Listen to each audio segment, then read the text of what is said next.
And afterwards, when you lift the weights, how do you feel? Accomplished, but you feel a little sore too, because that's part of the growth. It's that hurt that's part of the growth.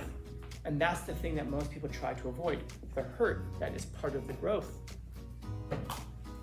How can you actually become strong in love unless you actually try it and get your heart broken a few times?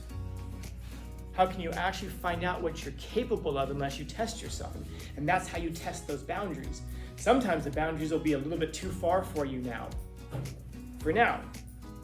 In other words, you're not there yet. But man, if you keep your eye on that thing, that's where you could be. Which, by the way, is the beginning of every Disney movie, isn't it? When you wish upon a star, you aim at something that's so far outside of your reach that you can't reach it yet. But you strive for it. Why? Because you know that if you commit yourself to something, you might be able to achieve that thing. But you won't know what you can achieve until you put yourself out there. And yes, you will hurt. Yes, you will stumble. You will fail. But I think if you've had me before, you've heard it 10,000 times, and you're going to hear it 10,000 more times, that life is suffering. And that's the thing that we try to avoid so much of. And when you try to avoid the sufferings of life, you're avoiding life itself. Because life is suffering. You do not get to choose not to suffer if you're going to live. What you can choose, hopefully, is what you're going to suffer for.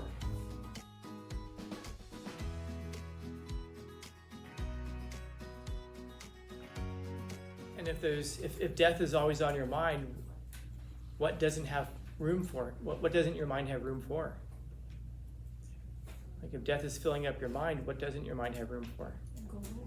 Goals. Prosperity. Goals. Yeah, in one word? Happiness. One word, life. Yeah, Nietzsche has this reputation of being like a dark, angry philosopher. And he pretty much has that reputation from people who have never read him before. The guy's whole philosophy is about existence, and he wraps it all up in just one kind of phrase: to affirm life. To affirm life. In other words, what's the purpose of life? Well, it's life. Nietzsche has a couple of really famous quotes. Some of them you may have heard of before. What doesn't kill me makes me stronger. You've heard this before? And that comes from Nietzsche. That's his idea. He says, what doesn't kill me makes me stronger. But understand the words that he's using in that sentence. They're really important. What doesn't kill me makes me stronger. He never intended this phrase to end up in songs. He never intended this phrase to end up on Instagram. He never intended the phrase to be repeated by people who actually aren't stronger. They've been made weaker by the damages of life. Oftentimes we say something like that because we're just like fingers crossed and toes crossed, hoping it's true. What doesn't kill me makes me stronger. But the truth is that what doesn't kill most people doesn't make them stronger. What doesn't kill most people makes us jaded. It makes us angry. It makes us afraid. It makes us resentful. It makes us full of contempt. It doesn't usually make most people stronger, because those kinds of things, those are not examples of strength. It doesn't take strength to be sarcastic and angry. It takes strength to be so strong that you can open up yourself and be who you actually are. Most of us, we spend most of our lives wearing these masks of identity because we recognize that lifting it up and showing who we really are makes us vulnerable. And if you're vulnerable, you can be attacked. If I'm wearing a mask, at least there's some kind of a shield to protect me when I'm attacked. Nietzsche's thing is, no, you go out and you maximize yourself. You make yourself as strong as possible. He has another phrase, which I'll talk more about later, but he also proclaims the death of God. And that's what he's also very famous for. He proclaims and says, God is dead. There is no such thing. And so if he believes that, then he believes that we're just an animal on this planet, like any other animal. What's the purpose of the lion? What does the lion do?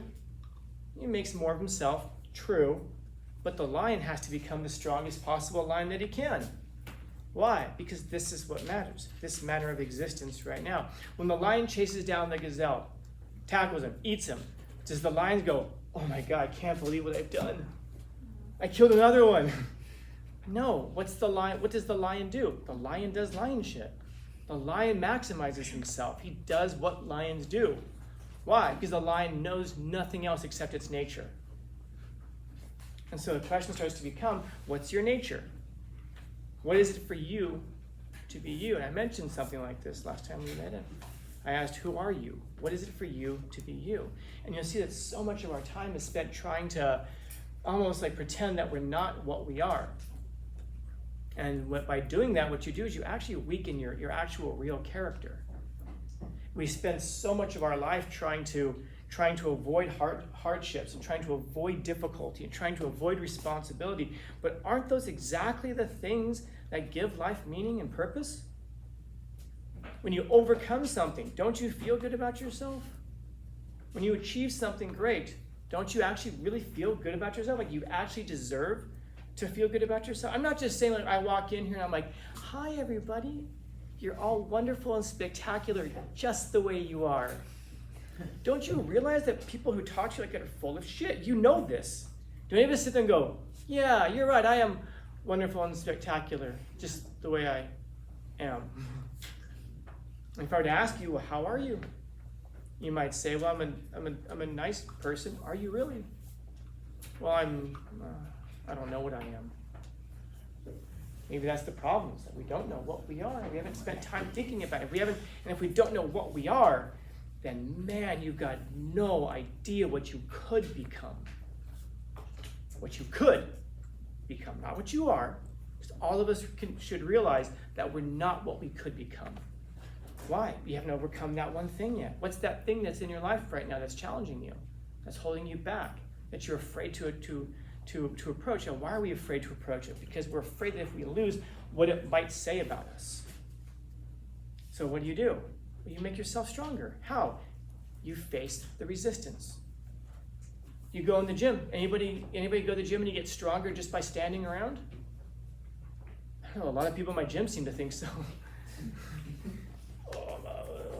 They don't actually lift anything. They just stand around with their friends and don't actually lift shit, but they just take up machines. But you actually get stronger by using the weights and by pushing back. And afterwards, when you lift the weights, how do you feel? Accomplished, but you feel a little sore too, because that's part of the growth. It's that hurt that's part of the growth. And that's the thing that most people try to avoid, the hurt that is part of the growth. How can you actually become strong in love unless you actually try it and get your heart broken a few times? How can you actually find out what you're capable of unless you test yourself? And that's how you test those boundaries. Sometimes the boundaries will be a little bit too far for you now. For now. In other words, you're not there yet. But man, if you keep your eye on that thing, that's where you could be. Which, by the way, is the beginning of every Disney movie, isn't it? When you wish upon a star, you aim at something that's so far outside of your reach that you can't reach it yet. But you strive for it. Why? Because you know that if you commit yourself to something, you might be able to achieve that thing. But you won't know what you can achieve until you put yourself out there. And yes, you will hurt. Yes, you will stumble. You will fail. But I think if you've had me before, you've heard it 10,000 times, and you're going to hear it 10,000 more times, that life is suffering. And that's the thing that we try to avoid so much of. And when you try to avoid the sufferings of life, you're avoiding life itself. Because life is suffering. You do not get to choose not to suffer if you're going to live. What you can choose, hopefully, is what you're going to suffer for. Are you going to suffer for trying and being defeated and getting back up and trying again? Or are you going to suffer for having never tried? And worse yet, trying to convince yourself, I don't care anyway. Yeah, but just because you don't try doesn't mean you're not a loser. And just because you don't try doesn't mean that suddenly you're going to accomplish anything, man. And that's the thing, when you're in your loneliest of lonelies, when you're at 3 a.m. waking up and you know what you are, what you run away from, and the fears that you've allowed to stop you, you know what you are. When you go to sleep at night and you sleep like a baby because you realize that whatever defeats you suffered because you were challenged, and that whatever accomplishments you've made, you accomplished because you went for it, you tried, you pushed yourself. You fought, and you're going to know that you're always going to be farther along than everybody else who doesn't. All the excuses, all the manipulations, all the lies that we tell other people, and worse yet, the lies that we tell ourselves, burn away. Because there's one place that you cannot avoid criticism. 3 a.m. Yourself, yeah. The middle of the night, man. And so you're going to have to choose what it is you're going to suffer for. Because you're not going to get a chance not to suffer. You're going to suffer. But freedom is being able to choose what it is you're going to suffer for. And so every day, whether you realize it or not, you're making that call. Right now, you're all here. And you're suffering because you're having to listen to me talk. But there's a choice. You could not be here. But then I get in trouble. Okay, well then this is the suffering you've chosen. So because this is the suffering you've chosen, make the most of it. You've already chosen it. And by the way, now that it's a choice, you can approach it like joyfully. Yeah, this is the suffering I've chosen. It's not the suffering maybe that maybe it's not your biggest and greatest possible wish and hope. But between these two choices, or these three choices, or these 5 choices, it is the thing that you've chosen. And because you've chosen it, it's now yours to own. Just like your life. It's yours to own, to do with as you will. Yeah, you're going to be challenged. Yeah, it's going to be hard. Yeah, it's going to suffer. That's part of the tragedy of life. But, I mean, think about this. Yeah, think about this. Going back to 3 a.m. Here's your homework. Set your alarms for 3 a.m. Wake yourselves up. And imagine at 3 a.m., as you open your eyes, there's a demon in your room. Or an angel.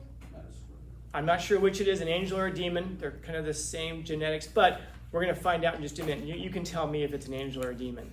Imagine if at 3 a.m. this entity comes to you and says, good news, bad news, you're dead. And you're like, wow, so this is what it's like after you die. And they go, not yet. Here's what it is. And that entity goes on to explain to you that from that moment through all of eternity, you're going to relive your life. Every decision you made, every decision you didn't make, every choice, every outcome, you're going to refeel everything.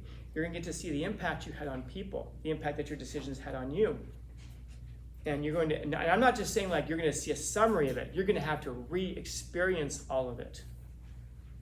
From now to all of eternity. You tell me, is that an angel? Is it a demon? Are you going to sit there and look at this thing and say, oh yeah, no doubt, you're from hell.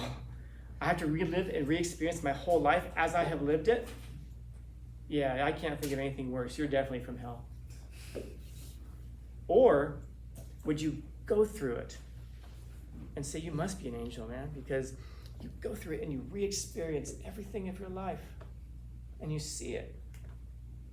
And at the end of re-experiencing all of it, would you say, that was my life? Again, let me see it again. Or would you say, this is definitely hell? I guess it's going to depend on where you spend your time, whether you're staring into abysses, whether you're looking up, because all of us are in the gutter, just some of us are looking up at the stars. Are you focusing on the abyss? Are you focusing on the stars? Because whatever you focus on, that's what you're going to become. Whatever you look at, that's where you're going to go. If you want some more homework, try this. Today, when you go home, look behind you and like this.